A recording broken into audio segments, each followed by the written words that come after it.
the fuck? What the fuck is this?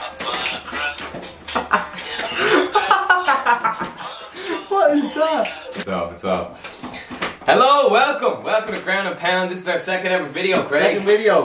Second week. The first one was a success. Yeah, we thank you so much everyone who clicked onto our profile, gave us the old subscribe, gave us the like and commented on our video, interacted with us of course. So we're going to be getting around to some of the questions that you dropped in the comments and on our Instagram later on in the video. But as Friday, I'm just going to jump right into it with the news this week, Craig. Yeah, there's been a good bit of news this week. Yeah, massive week. Rafael dos Anjos is fighting Kamaru Usman next.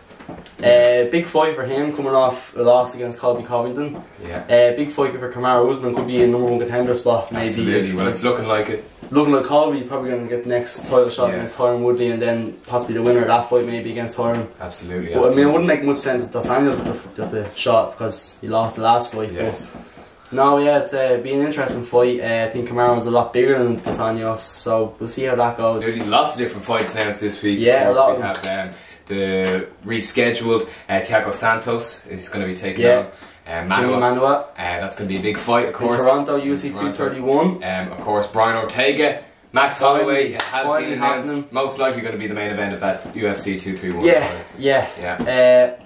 Yeah, I'd say so. I mean, they're rolling up Jones and Gustafsson for that month. I reckon they'll do 232, which is in Vegas rather than Toronto. So yeah, Max Holloway, Brian Ortega should be the main event there. Also, one big fight that was announced this week, probably the biggest fight ever announced in UFC history. It's going to be Valentina Shevchenko taking on Eubanks. What's her name? What's the first name? Sijara. So what do you think of this as the main event for Madison Square Garden? First thing what I'll say is, on Joe Rogan's podcast during the week, it was announced while they were live, him and Brendan Schaub, and Joe Rogan says he's the commentator for UFC and he doesn't even know who Sijara Eubanks is. So that pretty much just sums it up. Yeah, absolutely.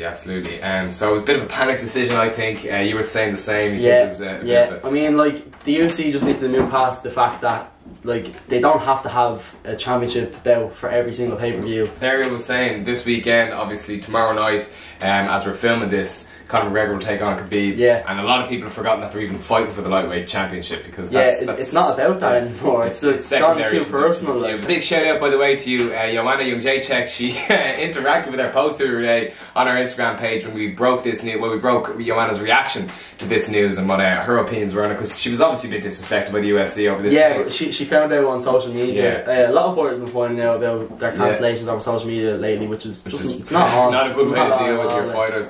But Joanna was liking the comments in the comment section, so big ups, Joanna. You always have support from the Irish behind you. By the way, that's an interesting fight when that does happen. We'll get into that later when we do at that eventual super fight that will be taking place. Apart from that, news wise, we obviously had Sean O'Malley being pulled from UFC 229. Yeah, really pissed off about that.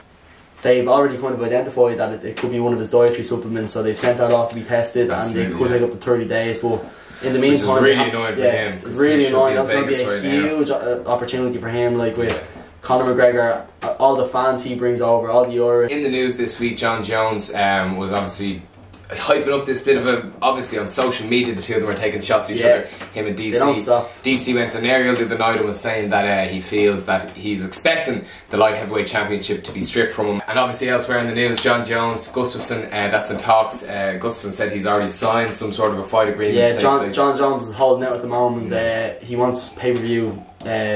He wants a pay-per-view cooked, basically. So he's holding out and signing the contract there. And well, speaking on John Jones and the whole Stitch situation, people saying he's been snitching on different members of his gym and stuff like that, of people that he knows who were taking PEDs and giving them to USADA to reduce the sentence. Fabricio Verdum was in talks this week saying USADA offered him the same deal, he turned it down. Now, how much of that is true, I don't know. It's real confusing, the whole John Jones situation. Like, is he snitching, or what does he have to do?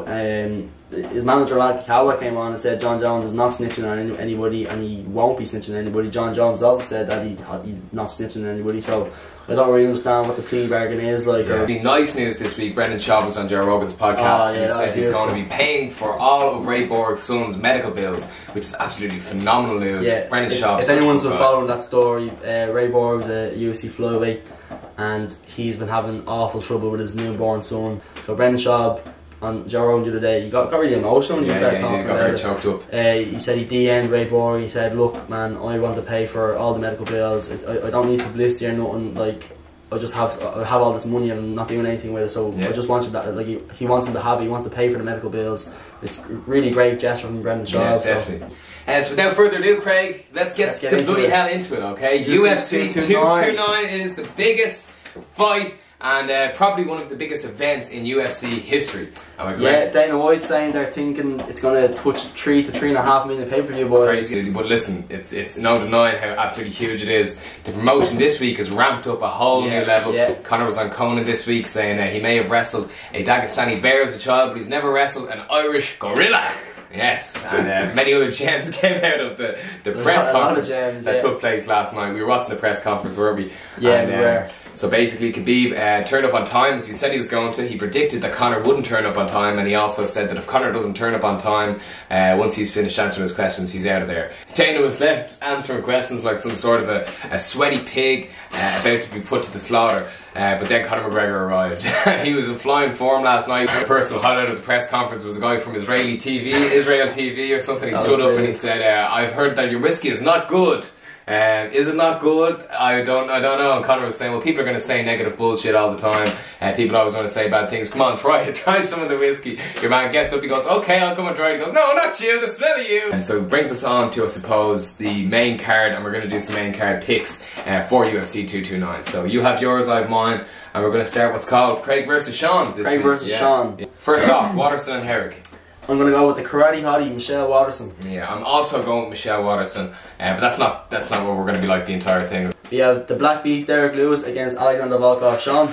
Alexander Volkov is basically Ivan Drago in real life. He is absolutely terrifying, and I think he has every chance to win, but I'm 100% backing my guy Derek Lewis. If you get a chance to look up Derek Lewis on YouTube, his backstories and stuff like that, he is absolutely insane. The man was in prison and stuff like that. He's come out of it. He had a horrible upbringing, but an absolutely great guy, hates any injustice in the world. Has probably one of the best Instagrams in the world. Do follow him on Instagram, Black Beast. Hilarious, but I'm going to go with my boy Derek Lewis. You're going with Alexander Volkov. So we got OSP and Rays. So you are going... I'm going with the Von Flu Choke Master over in St. Preux. Yeah, and I'm going to go with Rays for this one. And now we're getting into the heavies, okay? So we're going to be breaking down these fights as well. So Craig, if you want to do the honours, you're going to break down first. So listen, co-main event of the evening, we have two top lightweight standouts, Tony Ferguson against Showtime Anthony Pettis. These guys are probably two of the most dynamic strikers in the whole division. Like Pettis obviously known best for that famous Showtime kick against Benson Henderson when he jumped off the cage like a ninja, quote unquote. Ferguson he's just crazy. Like he was hilarious. Absolutely hilarious. He's been pretty pissed off all week, pretty much, and rightly so. I mean, he has been disrespected. He turned up with his belt yesterday. He turned up with his belt, his former interim lightweight belt, which we never lost. That's 4 belts now we've seen in the past 2 weeks. So I'm just going to break it down a little bit. Ferguson likes to keep his hands low. So the downside to that is he gets hit a lot, which we've seen against Lando Vannata. Vannata came in short notice his debut, and he hurt Tony in the first round, but Tony pulled it back, and I think he pulled off a submission in that fight. The upside to that is, though, his punches are coming from lots of different angles. Like people don't know where they're coming from. He put on a clinic against Rafael dos Anjos. Like he was amazing in that fight. He's just so diverse with his striking. And then Anthony Pettis is one of the best kickboxers in the UFC. Who we've only started to see now signs of the old Pettis. The old Pettis. Well, in his last fight, anyways, he was fantastic. Phenomenal. That's going to be a great fight. The two of them looking absolutely crazy in the open workouts and stuff like that. I'm really looking forward to that fight. I think it's going to be phenomenal. Thank you very much to Luke Gray for dropping a comment in our last YouTube video asking us to break down the card and also the main event and give our predictions. So thank you, Luke. And here we go. So, Khabib Nurmagomedov, 26-0 against Conor McGregor, 21-3 in... All 3 of Conor's losses coming by submission. The UFC main event for the Lightweight Championship. T-Mobile Arena, Las Vegas, Craig. It's the biggest fight in UFC history. Biggest fight. What's going to happen? Okay, so let's talk maybe game plans going into this fight. Right, so one thing is, as everybody knows, Conor's a pressure fighter. He's a counter striker, a pressure fighter. They're both going to meet in the middle, I feel, and McGregor's going to take the centre. He's going to be pushing people up against the fence. what Khabib needs to do is he needs to stay on the outside of Conor and like not let him land any punches. Obviously, Conor's going to hit him 100%, but Khabib needs to be ready to pounce on him. There's going to be none of this walking him down shit like he's done with Michael Johnson. And no, not at all. The thing with Edson Barboza was he's a kicker more so to a boxer. Conor's going to use his hands a lot more. It's gonna. You're reckoning it's going to start off very heavy, very quickly. There's a lot of animosity going into this fight. Yeah. So, and one thing we didn't think we were going to see was Khabib get emotional. We all through this kind of weeks coming up to it, we were looking like Khabib is stone cold. He's going to keep his composure. Whatever McGregor does, he's not going to let him get to him. But then at that press conference, it all just broke down yesterday with the Irish fans there at Khabib. He seemed the most distressed I've ever seen him. You know what happens with Conor McGregor when he gets personal with people, when he lets you get into the head. To Conor, he's just another blank canvas. Conor doesn't care as much as Conor's letting on that he cares. Khabib does now at this stage. So I think he will take him down at least once in the match because it's just inevitable. But I think Conor McGregor will not lay down. He'll do what he did against Chad Mendes. He's going to be butchering him from the bottom. Yeah. And what I would give to have a microphone in that octagon, listening to the conversations between the two, because as they both said, they both love to talk inside that octagon. They're going to be melting off the whole fight. 100%. I cannot wait to see it live. I'm going to be so tense watching it, Craig. Before we get to our predictions for Conor McGregor versus Khabib Nurmagomedov, it's time for Ferguson versus Pettis, our co-main. Craig, what are you thinking? I'm going to go with Tony Ferguson. Yeah. I'm also going to go with Tony Ferguson here. I'm going to say decision as well. I'm going to say submission. So there we go. Interesting. Khabib Nurmagomedov versus Conor McGregor, main event. Craig, how do you see it going down? I think Conor's going to spark him first round. It's going to be a bit of a Jose Aldo jobby. Khabib's not chinny now, but he's taken shots before. Like Michael Johnson's a good boxer. He's not compared to Conor McGregor. Like he's not on the level of Conor McGregor. Conor McGregor has definitely the best boxing in MMA, and that year he took out training for Mayweather solely on boxing. It's gonna show like his cardio. His boxing has improved tenfold, 100%. Well, what I'm seeing happening, so you're saying first round KO Conor McGregor, 26-1. I'm also saying 26-1. To be honest, I'm gonna say still an early finish for Conor McGregor, and I'm gonna say in the first opening minutes of the first round, Conor's going to light him up a little bit because he's going to be very emotional going in. I feel he might rush in, and I feel Conor might light him up slightly. I think Khabib's going to get a takedown, probably dominate him for a bit of the first, for the end of the first round. Once the second round starts, I think Conor McGregor's knocking him out. So I'm thinking first round, bit of hit and miss between the two of them, bit of back and forth. Khabib taking him down, open to the second round, and I see Conor McGregor sparking him out, sleeping him. A bit like the Chad Mendes fight. Yeah, I think so. The second round there. So, so that is our full prediction for UFC 229 and our full breakdown for the card as well. So thank you so much for everyone who was looking for that. Now on to our question and answers, as brought in from our YouTube comments and our Instagram, at Brown and Pound on Instagram. Do check us out. We're putting up live streams every week now as well and stuff like that, keeping you well up to date with all of the latest news. Craig, who's the first question from? First question from Ovio Huss. Ovio! What's your top 3 favourite fights of all time? Oh yes, very good. We were talking about this earlier. Well, I would say from fights that I've seen in person, it was going to be Conor and Nate 2. Yeah, I saw that live with you boys. No, we saw that live in me and Gareth. I don't know over to. We were in a different county, but we saw it live. I also saw Rory McDonald and Robbie Lawler live. Unbelievable war, probably one of my favourite fights of all time. Yeah, it was a crazy fight. And my third favourite fight is Jones Gustafsson. So there you go, they're my 3 fights. My top 3. At number 1, I have Anderson Silva versus Chael Sonnen, number 1. Okay, you're ranking them. Nothing to do with it being like a war. It's just the comeback. Like Chael took him down for 4.5 rounds and was beating him up. Anderson gets him in a triangle armbar and taps him out with a few seconds to go. It was absolutely amazing. I'm also going to go with Rory McDonald and Robbie Lawler. It's an absolute war of a fight.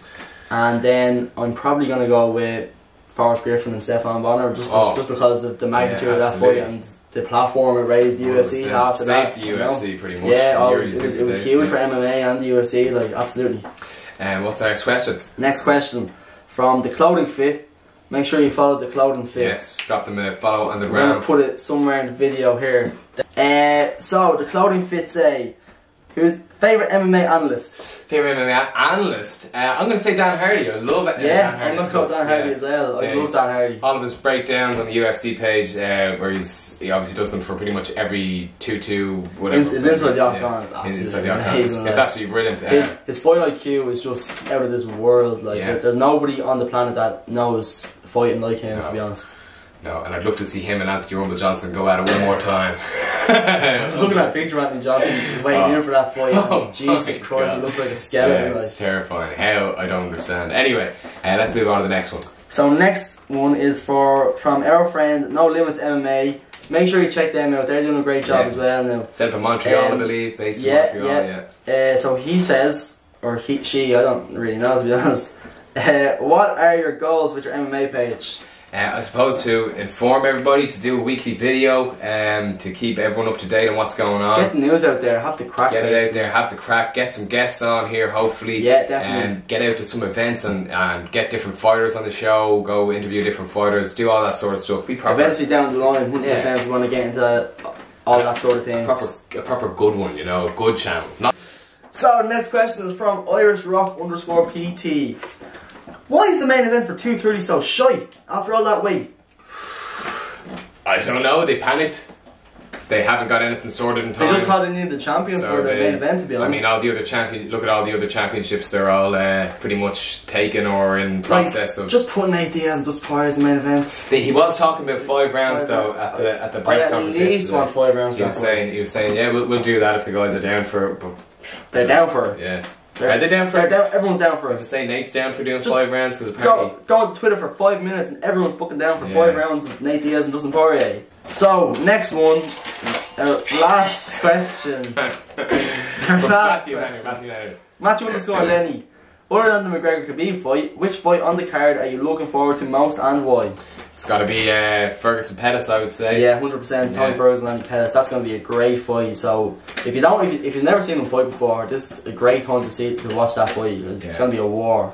That fight. And if it does go to the ground, I forgot to mention, they're both excellent jiu-jitsu. Yeah. Tony Ferguson trains out 10th Planet Jiu-Jitsu over Eddie Bravo and the likes. And Anthony Pettis, is he a black belt? I don't know. I have no idea. He's a purple belt or brown belt, one of them.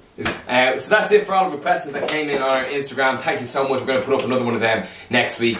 And as for right now, we're just literally hours away from the biggest fight in UFC history. You're absolutely buzzing. I'm absolutely buzzing. I'm absolutely buzzing. Sean's absolutely buzzing. I'm absolutely buzzing. Craig's absolutely buzzing. Everyone's fucking buzzing. We're going to get hopefully some shots tomorrow night at the fight. Maybe live reaction videos, stuff like that. We're going to have to ask our boy Garrett to sort us out with some of that. But as for right now, guys, keep a good watch on our Instagram at Ground and Pound Show. Thank you so much for joining us this week on the show. We will be back next week. And next week, the next time you see us, we will know who is who is the lightweight champion of the world, who has won the biggest fight in UFC history. Hey guys, it's Sean and Craig here from the Ground and Pound Show. Make sure to drop a subscribe down below or to the side. We don't know what technology does these days. And comment. Go follow us on Instagram. Ask us questions. At O'Haragram. At Donald Sean Carey. At Ground and Pound Show. With an N, not an and. At Drippin' Wet Irish Yus. No, sorry, that's a different page. We'll get to that one later. Anyway, thank you so much. We'll see you next week. Smell a fire dog, you're bad.